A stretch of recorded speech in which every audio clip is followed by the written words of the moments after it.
Right. Welcome everyone to episode 7 of Mona Lisa Has No Eyebrows, where we will discuss 3 facts about 3 different artists. My fact today is about Francis Bacon, the British painter. And this fact I got from an article that was in the New Yorker a couple weeks ago. That seems to be where I get a lot of my art stuff, but it was from like a book review of a biography that just came out about him called Francis Bacon Revelations by the husband and wife team Mark Stevens and Annalyn Swan. So he used to be an art critic for New York Magazine, and she was a former arts editor for Newsweek. And they had won a Pulitzer in 2004 for a biography on Willem de Kooning. So, this article, it really gets into a lot of detail, from the biography, which apparently is very detailed. So I'm going to start with this one kind of fun, cute fact. I thought, considering, what his paintings are like, this is actually kind of like a really sort of benign fact. So when he moved to London, he took his childhood nanny called Nanny Lightfoot with him. By the time Nanny Lightfoot died in 1951, she and Francis had lived together for 20 odd years. When he was young and poor and scrounging for a living, she would shoplift groceries for them. She scanned the newspapers to find personals from wealthy older men seeking a young companion. Later, when he held illegal roulette parties in his apartment, it was she who collected the fees for use of the bathroom.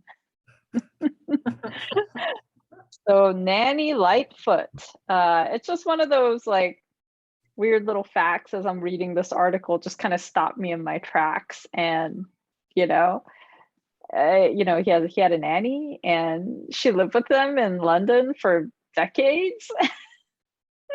So I was really interested in some of the heavier facts of his life, but maybe like a good segue would be to talk a little bit about his childhood and how he grew up in a very abusive environment. And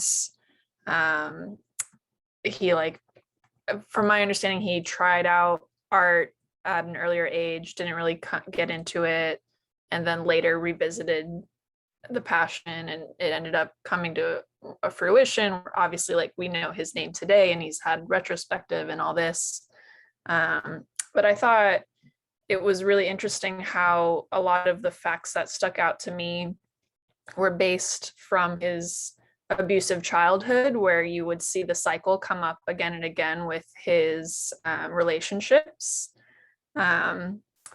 So I don't know if I should like jump right into it myself, but yeah, actually go ahead, because really the reason why I picked the fact that I did was because it was so lighthearted and so kind of cinematically goofy, considering that the rest of his life, facts about his life, are pretty dark, especially his childhood, as you say. So I think that's okay, because it's sort of like, ooh, let's lead in with this, like, kind of lighthearted thing, and then we can like deep dive into all the crazy stuff that he was into. Sure. Well, I mean, something a little bit more tame, I guess, in between, that I had heard from the article was that once he did start showing often and there was a gallery curator that would come and visit him, she would kind of get a good intuition of when he was close to finishing a painting. And I thought it was really kind of silly, actually, that because if he went too far, let's say he was continuing to work on his painting, he felt really good about it, and he could tell that he was also almost done with it, but he kept working because sometimes you just don't know. And at a certain point, he would take it too far and ruin it, and then he would slash his paintings. So there were up to like 700 paintings that he would slash, or he did end up slashing. And so I thought a really interesting fact was the gallery curator would come over to his studio when she had a good idea of when he was about to finish painting, and then distract him with tea and gossip And another fellow would take away the paintings that were ready to be shown in the gallery. So it's interesting how there was like little moments in these cycles of abuse to him, but also of him to his artwork, that could get broken by these interceptors here and there in his life. But one of the heavier facts that I thought was pretty, I don't know, quite interesting, was his one of his first romantic relationships that took like an important toll in his life was his abusive partner, Peter Lacey. And I'm not going to get too deep into it because, you know, obviously if you listen to this article or read it, you're going to get a much better understanding of what it was all about. And I'm sure the book even pushes it further. But the fact of them getting in an argument once, which is reminiscent of a previous fact that we've mentioned in another episode.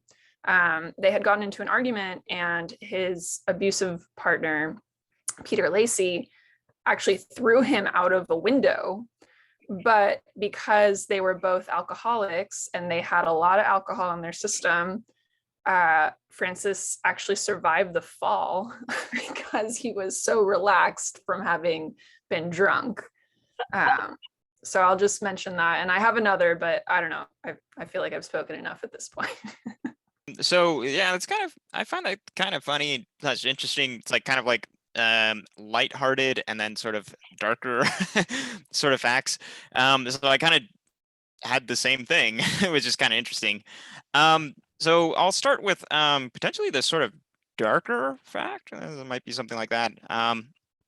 So something that's kind of interesting is that there was a so he had a lover, and it was George Dyer. And this was like a subject of like all of these paintings and a couple of different bodies of work. So this splits into kind of two different things. Like one is that there was this body of work that was called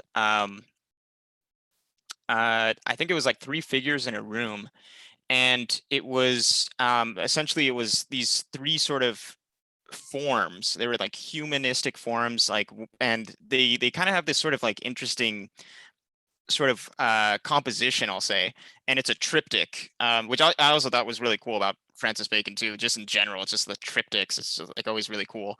But yeah, so of course each of them are kind of different. The middle one is very like sort of grotesque and dark, and there's a lot of blood and that sort of thing.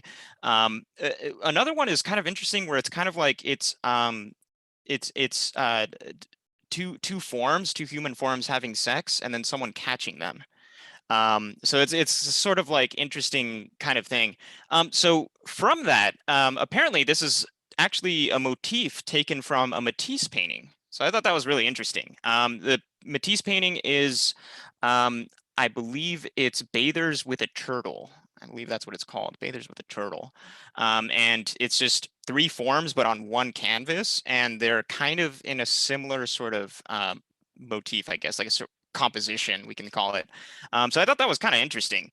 But a little more about that, I guess, like George Dyer, this lover, this subject, had taken their own life, and during the sort of funeral processions, Bacon was notably just very like stoic, I guess is a good word. Like it didn't really show a lot of emotion, but it came out later with a couple of sort of like mental breakdowns, and a lot of paintings. And what's interesting is that this sort of body of work came from this suicide, basically. So it's this kind of like interesting sort of dark body of work that sort of describes the time before, the time during, and the time after. So there's like an actual painting of like how he kind of found his partner. So it's kind of really dark. So okay, that's the sort of dark thing. Sort of lighter thing. And it can't get much lighter. So this was probably my first thing that I wanted to talk about, which I thought was really interesting. Is his studio. I mean, if you've seen the studio, it's just like really crazy. That's always something that drew me. It's just like, oh geez, this looks really crazy. So this one I actually wrote down a couple of names that I'm gonna have to remember, but basically after Francis Bacon died, His estate went to someone named John Edwards, and the estate was worth 11 million pounds. So like that's quite a bit of money. In 1998, apparently, like Edwards and someone named Brian Clark, I'm not sure what the relationship was. I think Brian Clark was another close friend. They became the sort of like sole proprietor of this sort of like estate, just all the things that were sort of left over. And essentially, they had severed ties with the original gallery, which was Marlborough Fine Art Gallery. They had severed ties because of some sort of reason. I'm not sure whether it was like curatorial or it was maybe a disagreement with like money or something. Who knows? But when they did that, the studio had to be moved. It had to be reconstructed or categorized. So this is kind of an interesting thing. Like Hugh Lane Gallery essentially took over a lot of this work. And what they did is they took this work and just took his studio actually and reconstructed it somewhere else. In that process, okay, so this is where the fact is. This is a kind of interesting thing. Bacon is the first artist to have all of their sort of studio digitized. And so there's over 7,000 relics, items, those sort of things that were actually categorized and cataloged into a like custom database that was just built for that. Whoa, I thought that was really weird. It's kind of a rabbit hole thing, but wow, I thought that was kind of cool. Somebody really wanted to take on that project. Is that digital catalog available online? That I was looking for. I hope so. I don't know. Some of the stuff I was looking at was potentially Getty, but I couldn't find it. I think it might be something that's just like released every now and then, if there's like an opening or something. Well, I did look at his website, and they have his work by decades, and so he has stuff going back to the 1920s, which really surprised me. I didn't realize that his interest or pursuit of art started that early. But yeah, as in this article, it says, his education was spotty. He was not a good student. He was constantly like running away and all this kind of stuff from boarding school. But I think he went to Paris, and he saw Picasso there, and it really ignited his interest and passion in art. So if you look at his early work, it looks very, derivative of the kind of stuff that he, came into contact with at that time. But over time, he really comes into his own, like in the 1950s, with the very distorted paintings of the Pope and the self-portraits and all that kind of stuff. And behind me is a painting, I forget the title of it, but it's sort of a tame one, compared to a lot of stuff that, we're first introduced to, with all the hanging meats and like really twisted. Yeah, definitely speaks to a lot of, hidden and not so hidden mental anguish, probably. I mean, he definitely received a lot of abuse, from the hands of his father, who really was not very understanding of, Francis as a different sort of boy. And also the lover, George Dyer, didn't he was it suicide? I thought he like just died from like over consumption of alcohol, like he kind of OD'd on alcohol, and he died on the toilet. Yeah. So Yeltsin, I thought you were going to talk about a different series of paintings, and I'm looking at them here on the site on francisbacon.com. I think it's just titled Triptych May through June. And it shows like these three phases of George, like in death, basically. Also very gruesome, as all of his majority of his paintings have been. But yeah, I had heard the story that he was having an opening actually, and on the tail end basically of this, or not the tail end rather, but the very like about to open, they find George on the toilet dead, and the opening is about to happen. And so they decide, because this would take over the news, that they close the door after having found the corpse on the toilet, lock it, go downstairs, have the opening. Francis is as stoic as possible, like, you know, getting basically, I think it might have even been his retrospective now that I think of it, you know, goes through the motions of all that.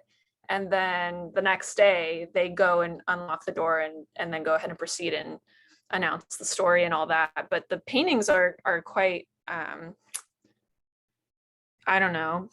From my understanding, the end tale of their relationship became very abusive and they weren't able to make it work. And I think there's a reflection of the way that Francis had kept his feelings about George, and then having shown them in the paintings, along with this idea of death in general, and how to express that in figure and paint and all that. So it's really a wild story. And it's interesting because with the previous relationship of Peter Lacey, he had sent a telegram to invite him to the show after they had lost connection.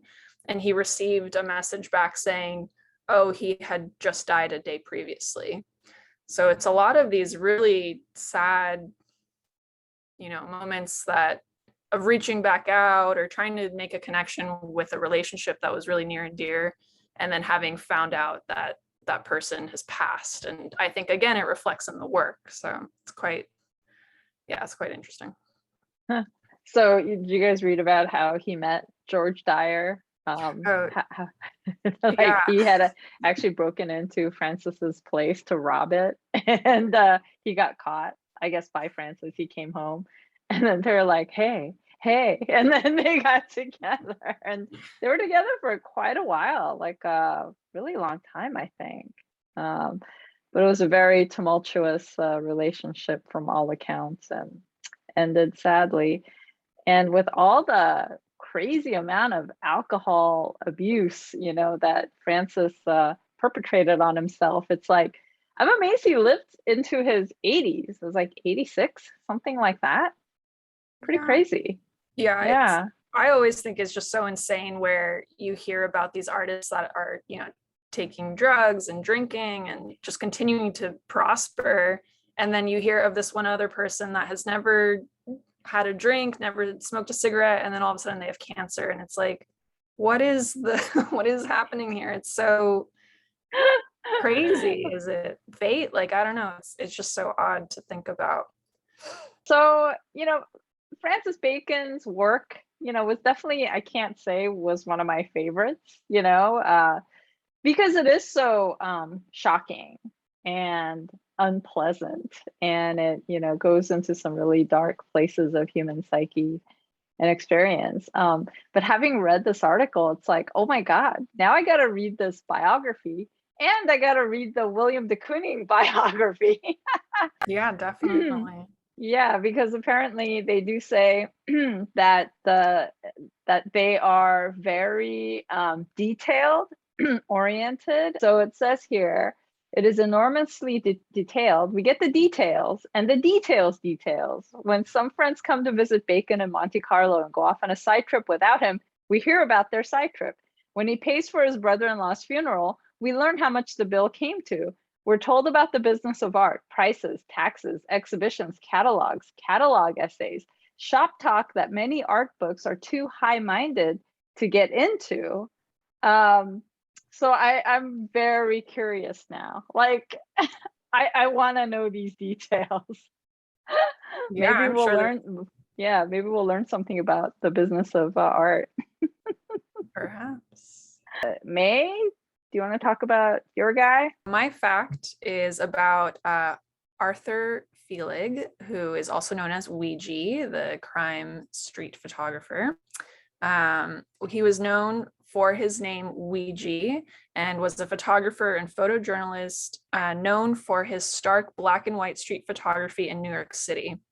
Weegee worked in Manhattan's Lower East Side as a press photographer during the 1930s and 40s, and developed his signature style by following the city's emergency services and documenting their activity. So I guess I'll pose a question. Did either of you discover why his name was Weegee? I read like some conjectures, but it didn't really seem like it was really definitive Yeah, why it was. there's two Like, sort of like facts that convene to create his name. yeah, one So one was like they called him Squeegee Boy. yeah. Yeah, because working in a dark room after you develop the prince, you would squeegee the prince. So that was one side of it. Right. And then the other sort of element that came to fruition for his name had to do with the Ouija board. So this idea of being able to predict the future, or having some sort of extra element of knowing into the future of this sort. And so the reason his name is Ouija from these two is because he was so quick to get to the crime scene that it felt very mystical and just so like that. So basically, a little history into Weegee. He was born in Ukraine in 1899. He emigrated to the US when he was 10 years old. And he actually started out assisting commercial photographers and freelancing as an assistant to photographers. So he worked about 10 years or so in a dark room. And so he kind of learned as he went, teaching himself. He never went to school for photography or anything like that. And after a while of doing that and looking in the paper for a job, he decided, well, I'm not finding anything. I'm going to make a job for myself, essentially. And so he would go and sit at the police station and listen to the scanner. And later on, he acquired one of his own. And as soon as something came in of a crime or a murder or anything of the sort, he would try to beat the police to the scene and take photos. And so his idea was to take these photos and be able to sell them back to the press, because he would make about $20, which back in the day was about $270 worth per shot to sell to the press. And so this was a lucrative job. And he really enjoyed this idea of going out and finding his own work. And so it kind of motivated him to just continue this practice. And when you look through the photos of what Weegee had captured, they're also quite gory, reminiscent of Francis Bacon. But the idea for Weegee wasn't just to photograph the victim or just like the blood or whatever the goriness of the scene was. It was also to capture what was happening in the entirety of it all. So the nature of, was it a car crash? Was it falling off of a roof or what have you? So he would encapsulate all of this in the photograph. So my background here, and maybe Steph, you can put up a photo that shows the whole thing.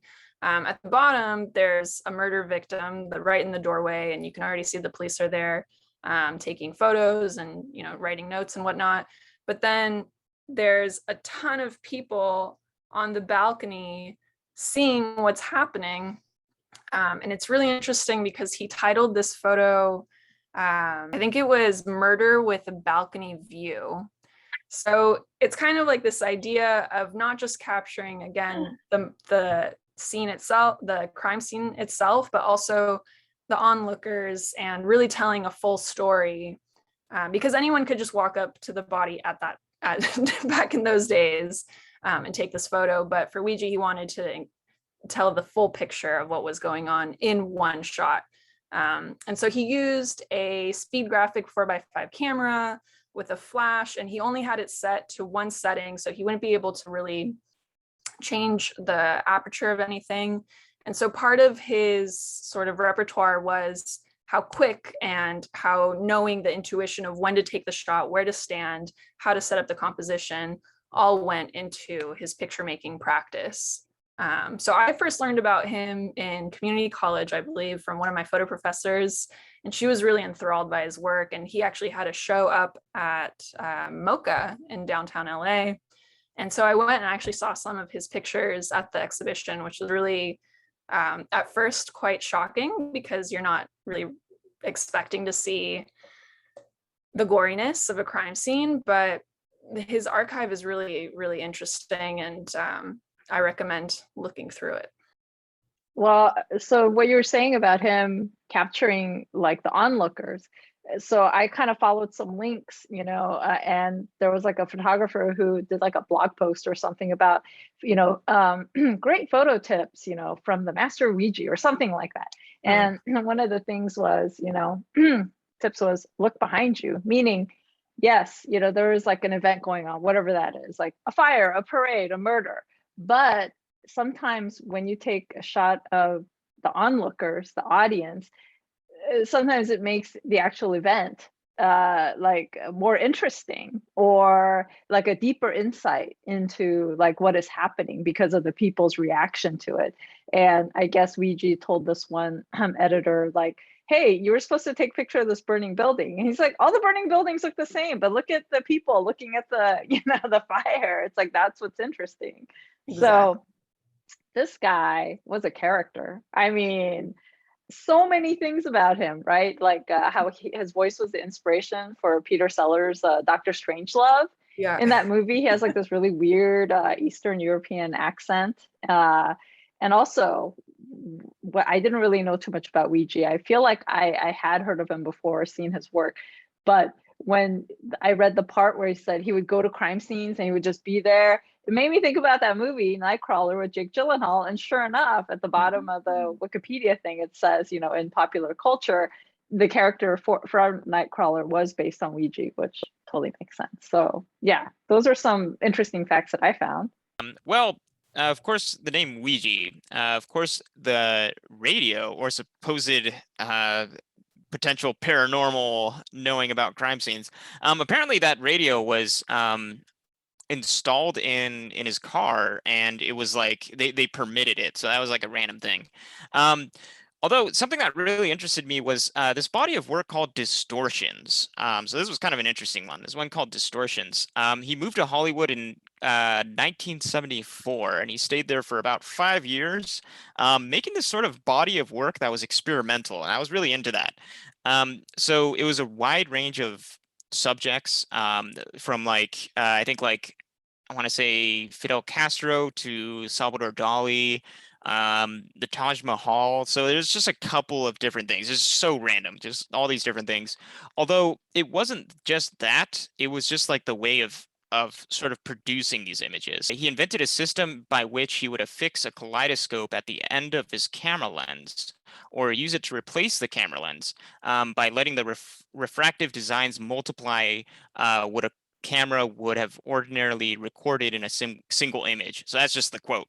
So attaching a kaleidoscope to the sort of lens, or using that as a lens. But there was more that I thought was kind of interesting. Another one was that he would place his negatives for this body of work over open flames, and sort of like kind of burn them, to get like a sort of what we would call today Photoshop effect, I guess. I don't know, to sort of distort the image. But also boiling water. He really used a lot of different materials, like steam and stuff like that. And another one that I thought was kind of interesting was just like in the photographic process, is he would actually place like these sort of translucent materials in the enlarger. So I found that interesting, that it's kind of like, the rules, so you start breaking them in a certain way. This wasn't just like breaking rules. It was really just like, it almost seems like every sort of part of like a part of the sort of photographic process was sort of like bent or utilized in a sort of way that was a little different. And I thought that was really cool. Yeah. Yeah, so he's really pushing the envelope when it comes to like photographic processes. So the fire and the steam and all that, is that to like warp the film so that when he does print it, it comes out all weird looking? Because I did see some of these photographs, and it reminded me of this illustrator who would do these extremely distorted caricatures. And he had to have been influenced by Weegee's photos, now that I see it, because I mean, this guy was using, like paint, ink, that kind of stuff, but the way the faces would be distorted was almost exactly like, like this a photo of Marilyn Monroe that I saw that Weegee had done.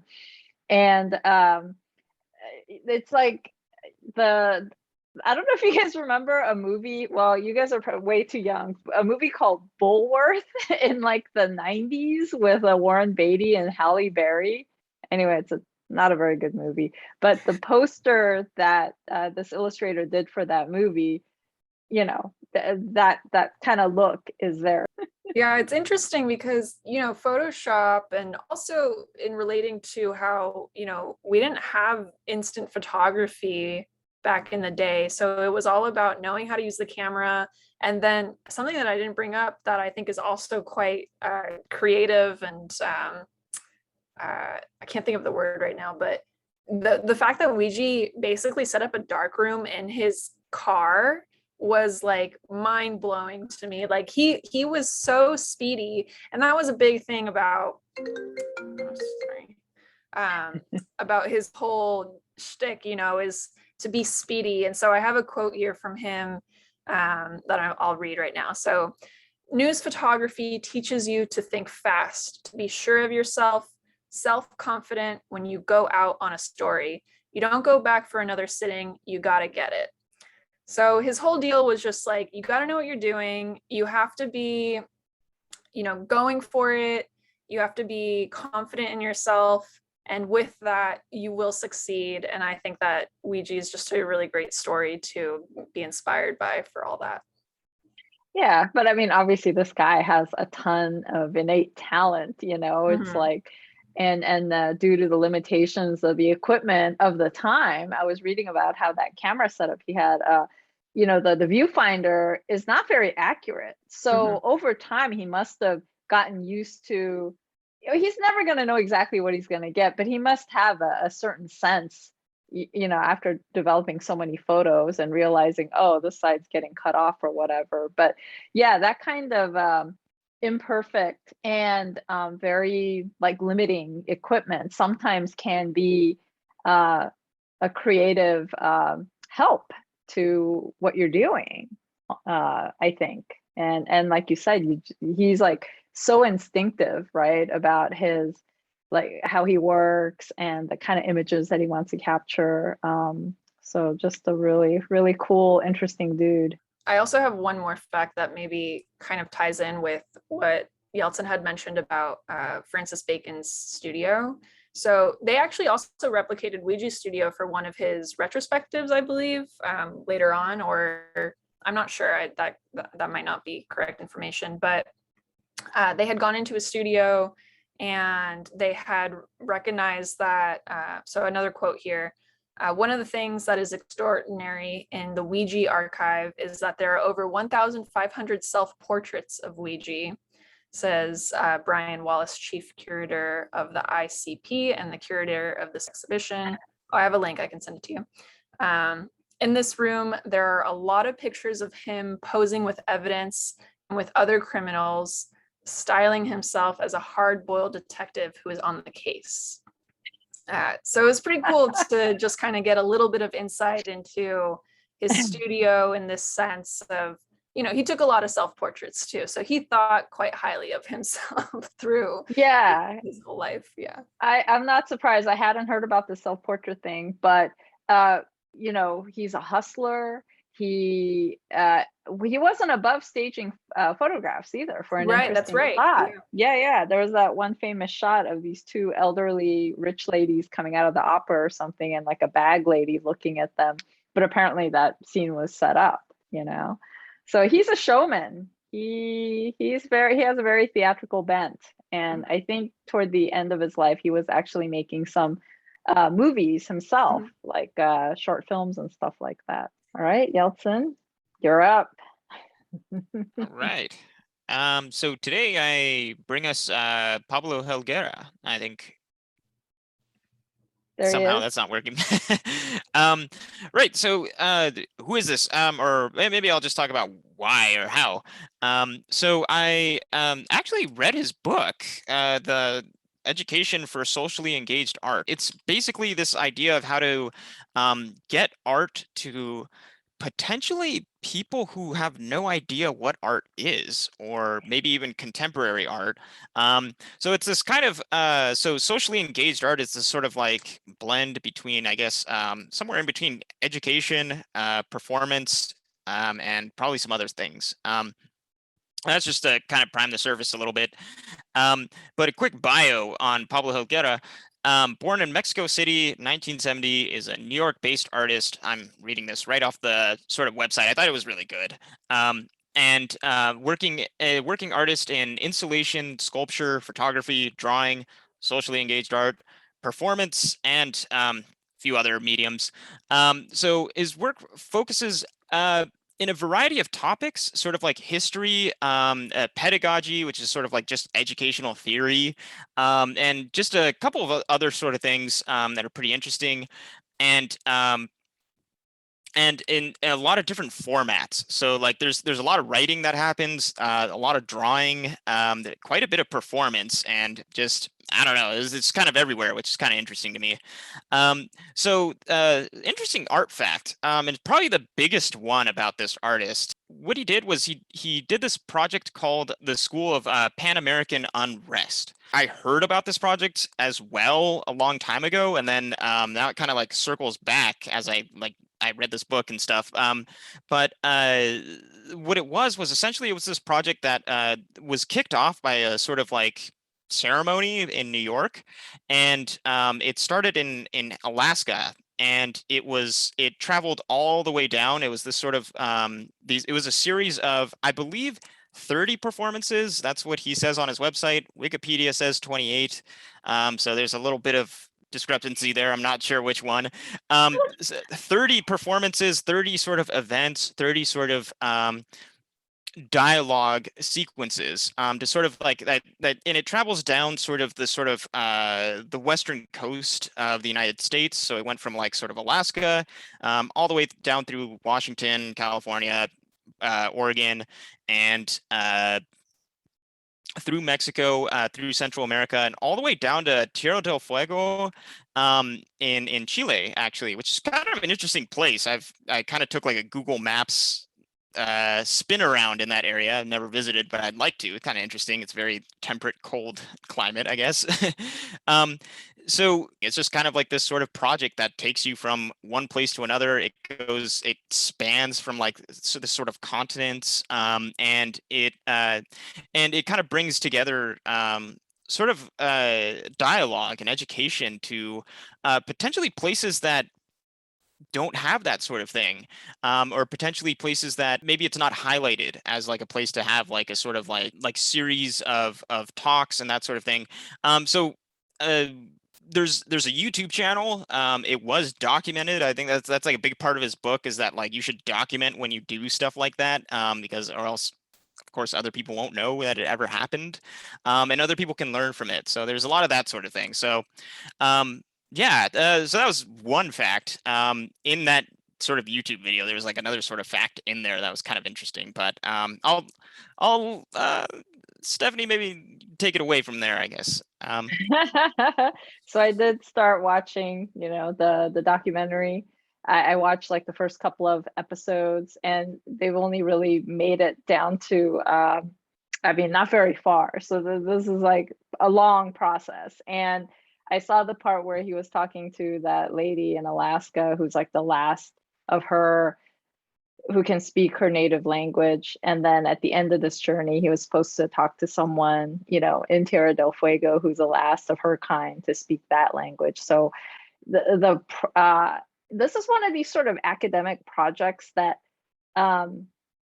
it is like much more interesting to me in theory than in actuality. I mean, the actual thing of him documenting the journey is great, but just some of like the talks that are being recorded, I was kind of zoning out a little bit because it was just sort of like seemed kind of dry. They're in some conference room or something, and it's some professor guy, and I was kind of drifting a little bit. But when it shows them like working on their car or meeting like the native lady, or, like they're in some place in Kansas and there's like nobody around and they're just chatting amongst themselves, like, where is everybody? That kind of stuff.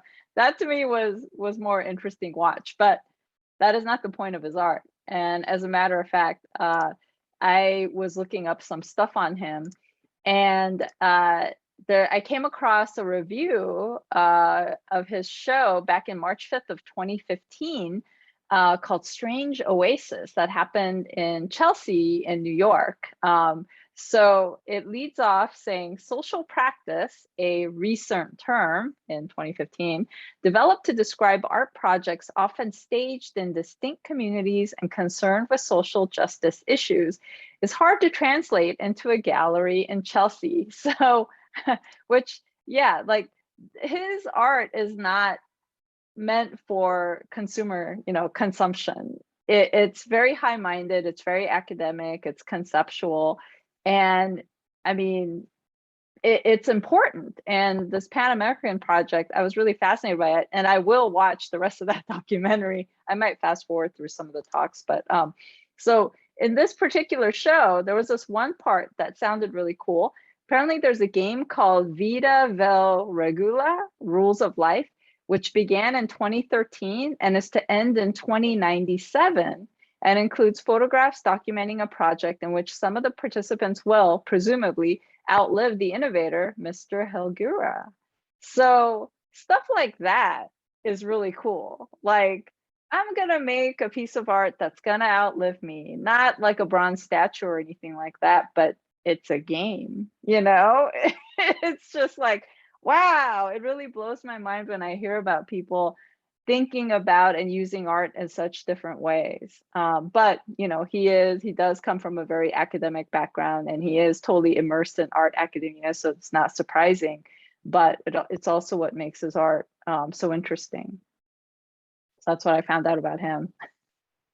Nice. It's interesting that you bring that up, Steph, about like being more interested in the moments where they're having like interesting conversation in the car just briefly, or shots of the sunset. Because I did write a note as I was watching the documentary, this idea of making a documentary about convening artists to discuss about their practice and how the city they live in, or relevant subjects in regards to the artist and the Pan-American city, is really interesting. That the aesthetic of the documentary, of these moments in between, is what sometimes captures the viewer attention more than the actual discussion that's happening. So I also kind of caught in on that, which I thought was interesting that we both felt that way. But there was one really interesting discussion that was recorded with this architecture critic, Trevor Body. I think it's in like the second episode of the documentary. Yeah. Yeah, and he discusses how real estate affects the artistic market and opportunities within the artist world in that city, in the way that when money moves into the city and begins to gentrify, or build new establishments and homes from wealth of these sort of elite class, it takes away from the opportunities of artists to find art studios, to find large spaces to create work in, and they end up populating the city and pushing artists out. So I think it was a really interesting documentary to discuss this kind of what's happening in the world, because it's not something that you really talk about when you are researching an artist. And so I think it was really great that Yeltsin, you brought Pablo Helguera to the table, because I know that it's also just a passion of yours in general, just to have discussion of art in regards to like these larger group settings, and what is each artist thinking in their community, and how can we bring people together and all that. But yeah, it's not like focusing on one artist, it's focusing on the community of artists, and it is very powerful. And some of the cities that they stopped in, there were artists specifically saying like, we need more of this, like we need more of like a critique group, or an opportunity to convene in a location. Like we don't even have a place to meet. We don't even know how to connect with these artists.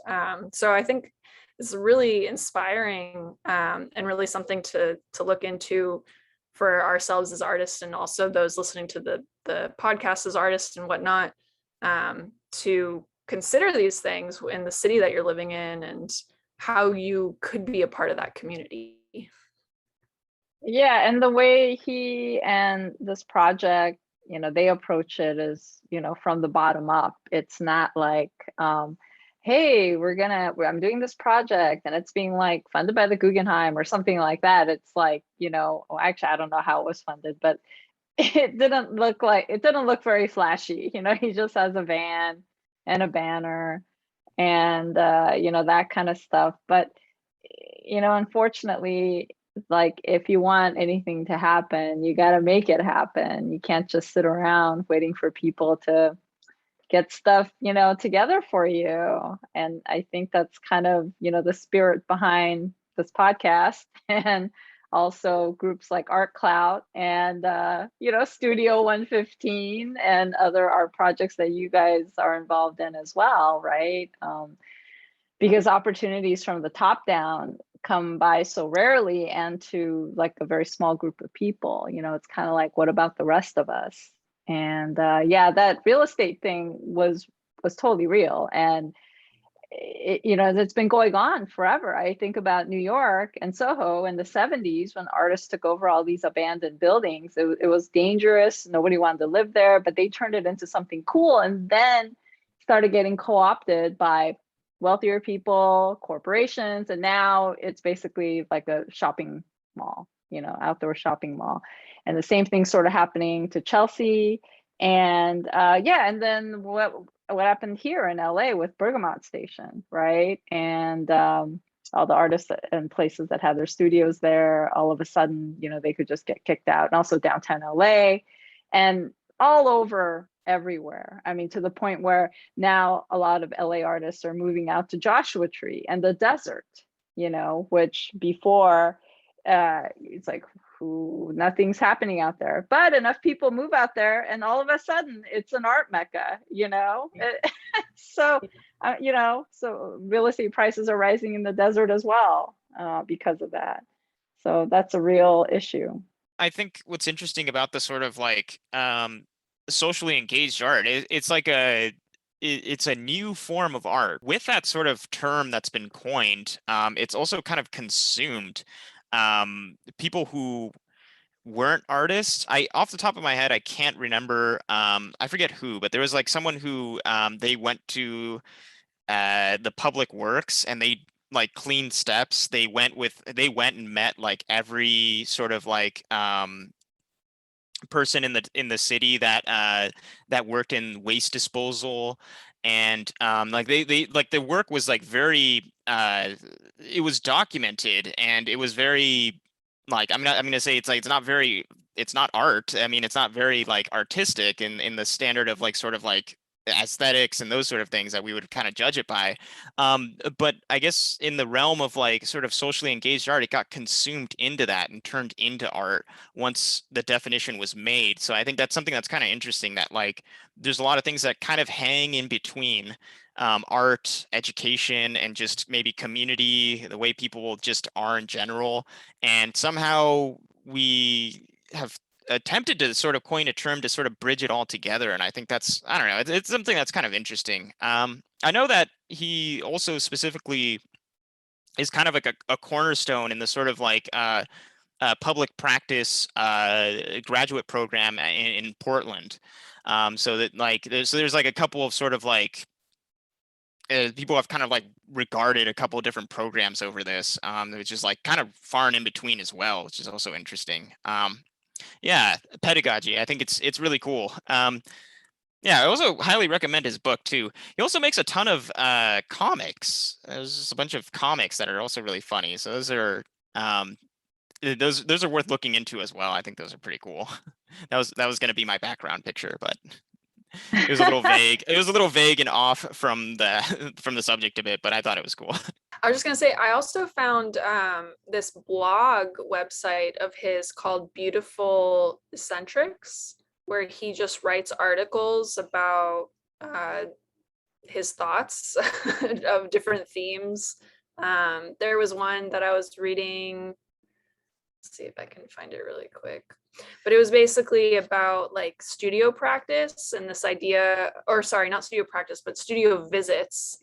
And he was discussing how there's sort of like this element of having to show yourself in a certain way when you're receiving a studio visit, a certain dialogue that's expected of the person coming to visit you and also of you, and how all of this is just like played up because of the social aspects that we take from social media, or maybe like just experience of having done studio visits in the past, and that's how it's kind of turned into a habit for you to discuss the work. But there were really interesting articles. I read another one too. Some of them are quite long, but they're really interesting. So it's, it just kind of dials into this social practice of social art engagement and how it doesn't always have to be a painting or an image that you're looking at. It can also be a book that you read or an article that you read that engages you in the art community in this other way. Yeah, because we as artists and humans, we're not just about the output, right? The object. It's all about what goes into it as well. So yeah, of course we like to talk about, oh, what are you reading, or what are you watching, or what are you thinking about, kind of thing, because that all informs what we do and how we live. So, but to actually like, have that and kind of have somebody say, hey, don't fall into this like ritualistic studio visit etiquette thing. It's like, there's really not supposed to be any rule. It's like nobody said, oh, when a studio visit happens, you must blah, blah, blah. It's like, it should really be more about you as a person and an artist and, thinker and, your process, which I think could be very interesting. If these people are really interested in you as a whole person and not just, somebody who just happens to make these objects every once in a while. Right. Yeah, well, he was mentioning in the article, like, who is the person that comes into your studio for the visit? Is it someone that's looking to curate you into an exhibition? Is it another fellow artist that just wants to have discussion about your work? Is it a professor coming in to talk to you as a student? So it's really interesting. He like broke it down into all these different types of stigmas that you might run into in the studio visit. And what you're saying too, Steph, how he's saying like there shouldn't be a formula to the way a studio visit works. It really is just inviting someone into your space to have discussion and possible feedback if you're looking for that as well. But yeah, I do recommend his website and these articles because they are really interesting and thought-provoking. Yeah, definitely put the links in that Word doc or the Google Doc, and I put them into the show notes in the video, at the bottom. So all these like articles and things that we talk about, provide like a nice handy link to people if they're interested in pursuing that. Yeah, I think this was a good episode. Yeah, and they're all good. I love all our episodes.